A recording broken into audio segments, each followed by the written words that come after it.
first question is about World War I and Walter Harris Sr. All right. He was my father-in-law. He served in World War I, drafted into the United States Army at age 27, and had been for 10 years a Chicago fireman. He was sent to France. Germany had occupied France in World War I, and he walked across France as a soldier in weaponry fights, walked across Germany to Italy, I believe, when the war ended. I talked to him quite a few times, but never about the war. But he would stand out in the yard with Walter, who was now 23 or 4 and had already served in World War II. They would stand in the yard and talk to each other for an hour with iced tea. Okay, so that's about all I knew about Walter's father, except we knew that his people were from Ireland during the 1850 potato famine there, caused by the English. Is that it? David was born, our son David was born when he died. And we went to the funeral at Calvary Cemetery. No, not Calvary, Chicago Cemetery. It could have been Queen of Heaven, but I don't think so. The next person I would like to talk about is Monique Therese Olas Kerrigan. We met in Springfield. She and my husband Walter were teaching school together, high school. It's City Day School, and they struck up a friendship because they had both been in war. Therese was only 16 when she was captured by the Germans with girlfriends on her 16th birthday, I'm told, and sent right to a prison camp without notifying her parents, getting her clothes, anything. They were just put on a train and sent to Weilflecken, which was in the very northern part of France that the Germans had turned into a huge manufacturing place, thousands of acres up there, and they built tanks and planes and weaponry. And the SS soldiers, a group of German soldiers who were in charge of all of this displaced person problem, sent those girls up there on a train. And later, Teresa's son told me that he asked his mother when he was 6 years old what she did in the war. And she responded, "I laid cobblestones for the horses." That's what she did. So the American soldiers captured that whole place. Walter's group, my husband Walter's group, and his 90th Infantry Division went right past Weilflecken labor camp. And at that time, the Germans had all left those poor people with nothing. They had to go find their own food, clothes, etc., until the Americans took over that whole Weilflecken place and got them some help and got them to their right countries. And Therese was working at her home, and the soldiers were free now. There's no war, and so she met Maurice Kerrigan, the soldier, the officer who was head of the Red Ball Express. And the Red Ball Express was a group of black soldiers carrying food and weapons to all of the front line Infantry Division. The 90th Division was Walter's division. And they married, Therese and Maurice, but he had to come home alone. And several months later, he got passage for her to Ellis Island, and they were together until her death in 1999. All right, now to the Harris group. Walter and I met in college in 1947. He had already been there 2 years after the war, and I had come from a private girls' school, Sacred Heart Academy in Springfield. So we dated. Neither one of us knew how to dance, and there was a dance every Friday night. Walter and all the GIs sat on the sidelines, and all the girls danced together. At Christmas, he went home and went to a dance studio called the Arthur Murray Dance Studio in Chicago and took dancing lessons. We always laughed about that because I only knew how to dance with girls. He was the first guy I'd ever danced with. No, I did dance with a few at the college while he sat on the sidelines. So what's next? So then we married 2 years later. I took him to the farm, which was a real eye-opener to him, as he grew up an only child. And by then, there were 10 of us siblings at home. In 1951, my brother Dale died. He was 19, had just received his draft notice, and we were expecting David.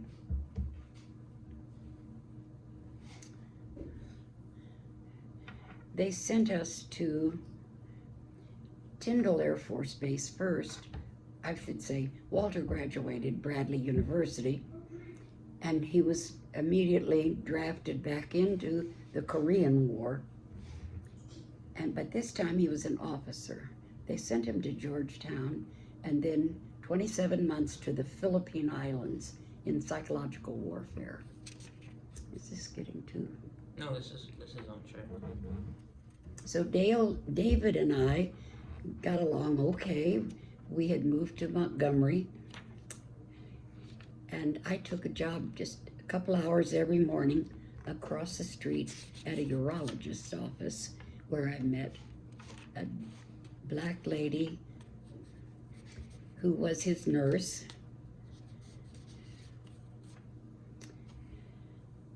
And her little high school daughter spent 2 hours with David, who was a year old by this time.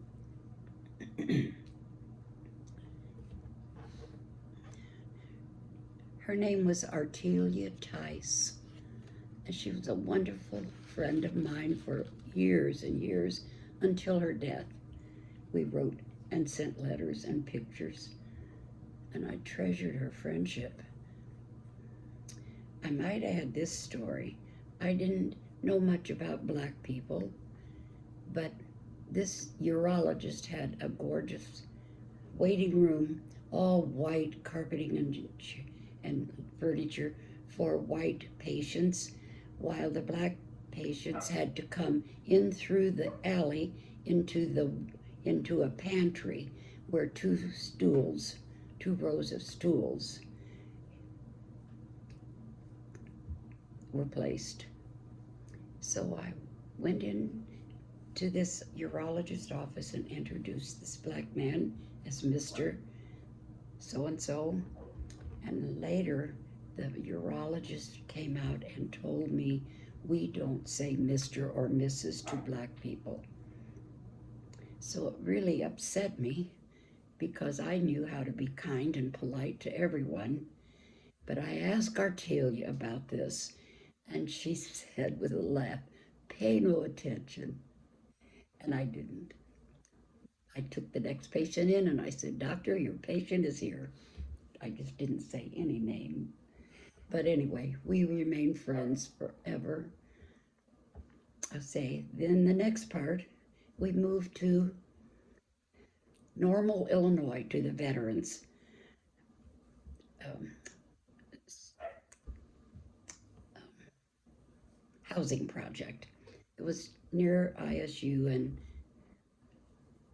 the Presbyterian College at Normal. Walter was overseas 27 months, and I taught special ed, probably because I had so many sibs and knew how to take care of children.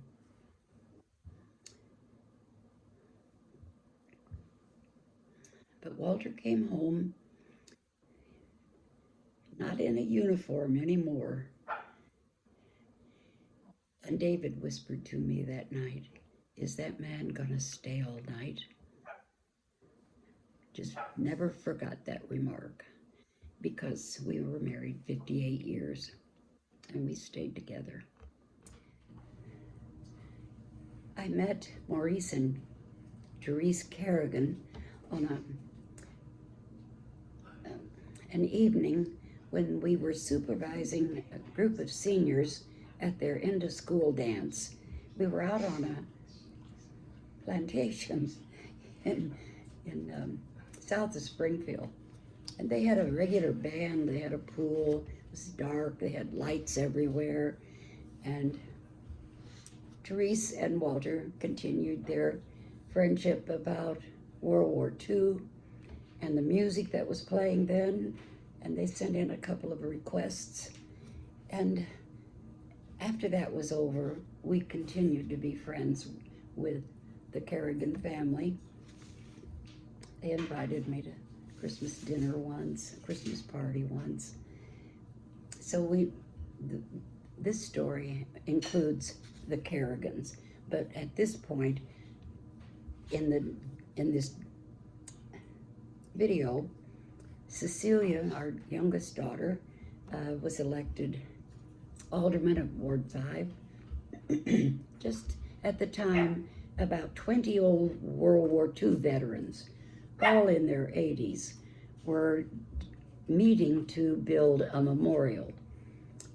And their reason was that the Vietnam Memorial was already finished, and so was the Korean Memorial, both wars following World War II.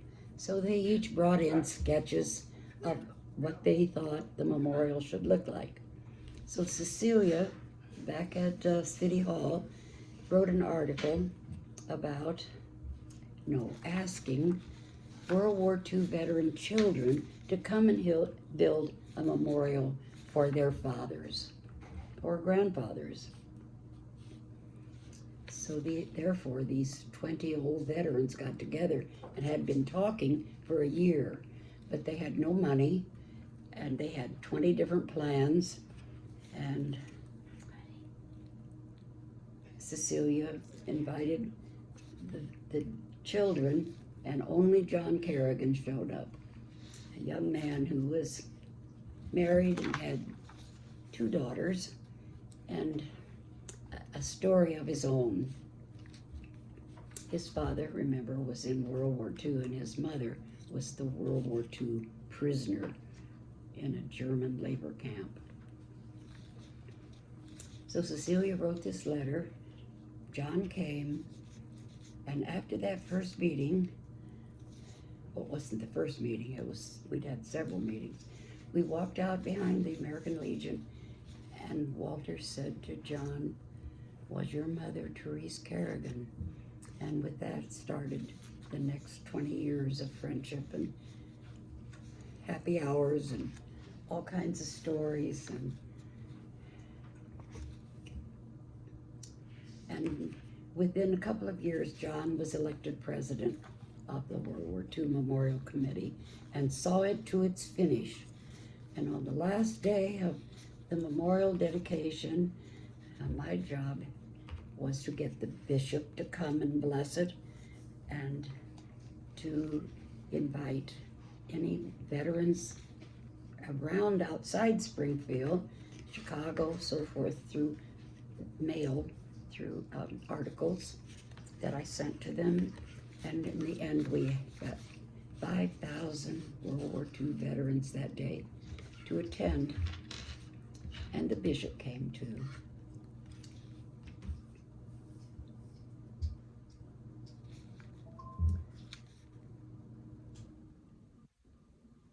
I might add that the month before John got to that first meeting, his mother, Therese Kerrigan, had died.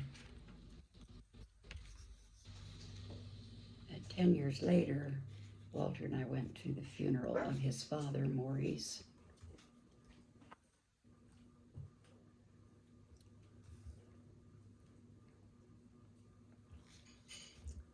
So I'll leave room here for Cecilia to mention her part in this. She and John had the first and only fundraiser for the memorial. And with John's help, they chose another way to earn money to keep the memorial going, and that was to sell engraved bricks of World War II veterans in the Veterans Memorial Plaza, just in front of the globe. I might add that the globe was of the whole world. It was made of cement, designed by a man at University of Illinois Champaign, but John has had it restored and glazed so that the cement no longer falls off. And I might add that John, I forgot his name.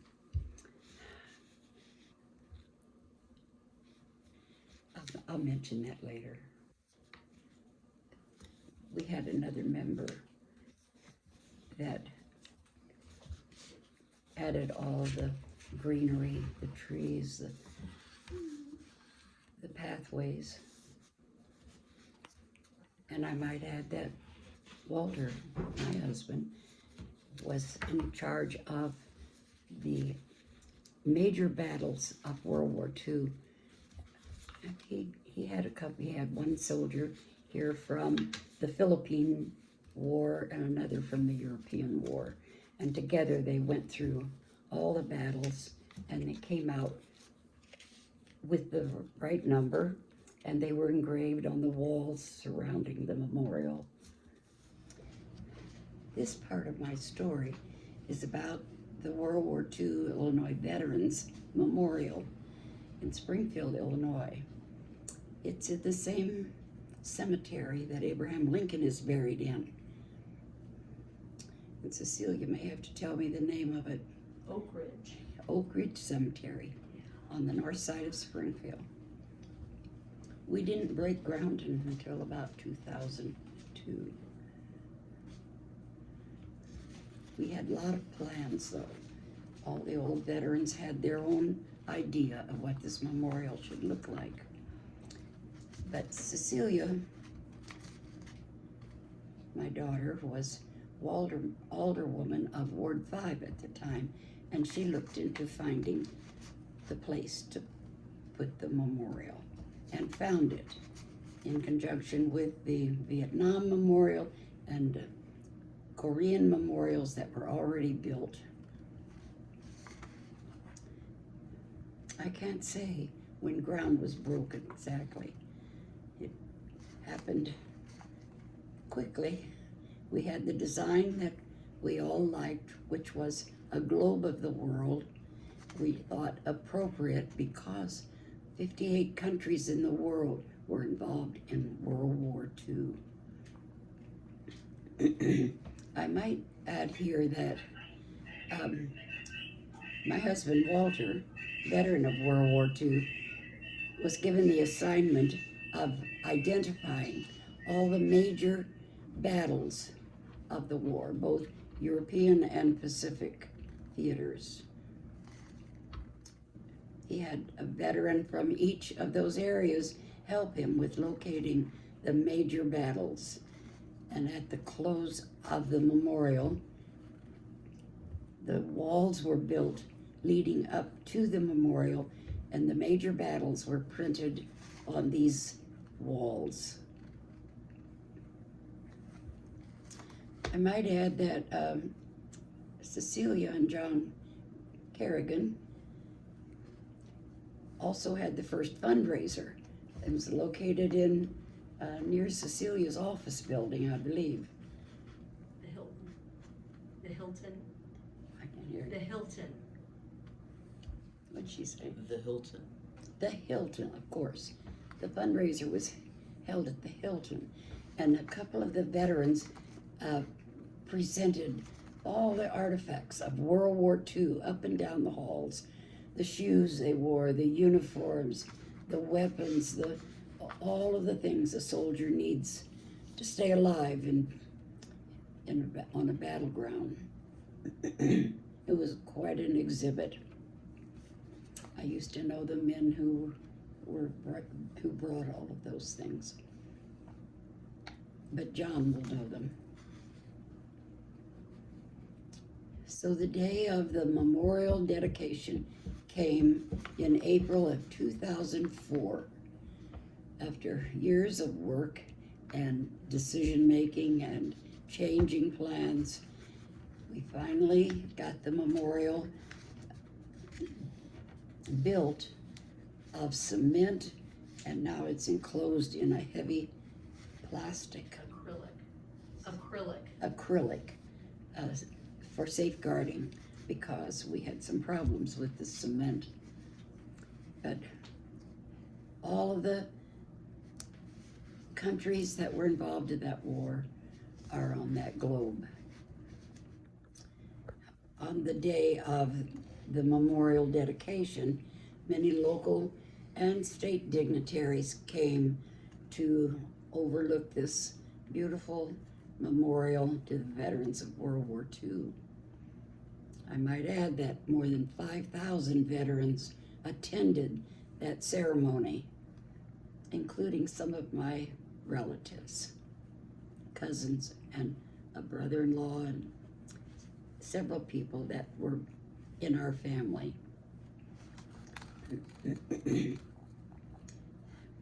Now, John Kerrigan's been president of the memorial since 2002 and has dedicated his life to saving the mementos, being present and speaking at each of our celebrations, Memorial Day and the close of the war. I once made John a quilt that had the cloth pictures of all of the veterans that were on the committee. I think there were 20 altogether. He showed it to me once. I'd forgotten about it. Okay. We've been back to the memorial every year to celebrate its closing and its dedication to the millions of men, hundreds of thousands from Illinois who served at that war, and so many who were killed, many more who were injured. And I think it is a wonderful thing to celebrate their lives and their contributions to our country in a terrible time, 1940 to 1946, when the peace was signed.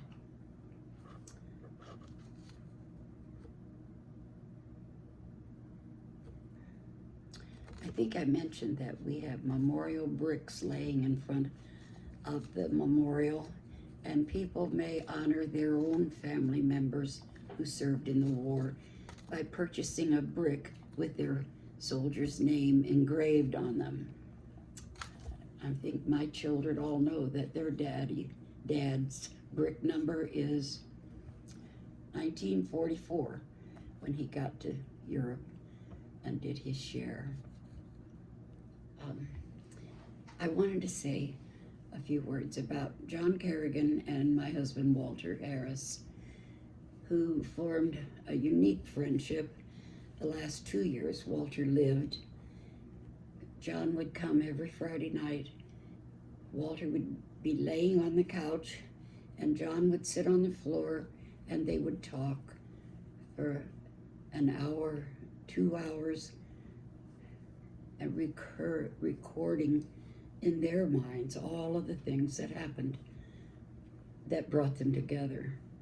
John's mother, a good friend of Walter, who taught school with her, and John himself, who was the only child, except for Cecilia, who came to those meetings and was deeply interested in building this memorial to honor the veterans of World War II. And if you get a chance, visit the memorial yourself. It's worth the trip. In conclusion to this story that I call Synergy, the uncommon contribution and communication of two families started when we all were dedicated to build the World War II Memorial in Springfield in memory of the Illinois veterans who served. I once heard of the figure 600,000. Even my father got a draft notice for World War II, and he was nearly 40 years old. But this Synergy story is about two families. Walter's dad in World War I, who survived, was wounded, grew up with only one son, his son Walter, who on his graduation from high school went right into World War II, as were all high school students in those years. And after the war, we were teaching school in Springfield, and Walter meets Therese Olas Kerrigan, teaching French and I think some German at City Day School. Walter was teaching history, and they became friends because they had been through Europe during the war. And it was not too many years later that they were teaching together, and we shared, I was a teacher also, and we shared a 4-day trip to Kansas City with Therese, and I got to know her better. She was a very gentle teacher, but she was very enthusiastic as well. And then the memorial building started, and we became acquainted with Therese's son, John, who was the only child of a veteran who came, except for Cecilia, who was a child of a veteran. Following the finishing of the memorial, its building, its dedication, and so forth, John Kerrigan became a close friend of Walter's and mine through the next few years. The last year of Walter's life, he was frail, but he still had his memory, and John would come on a Friday evening and sit and talk with him while Walter was on the couch, and John would sit on the floor next to him, and their bond was something much deeper than just a temporary friendship. And that's what it became for the rest of our family, Kevin and Cecilia and myself. We've had many happy occurrences and visits from John ever since. And John is still president of the Illinois World War II Memorial at Springfield.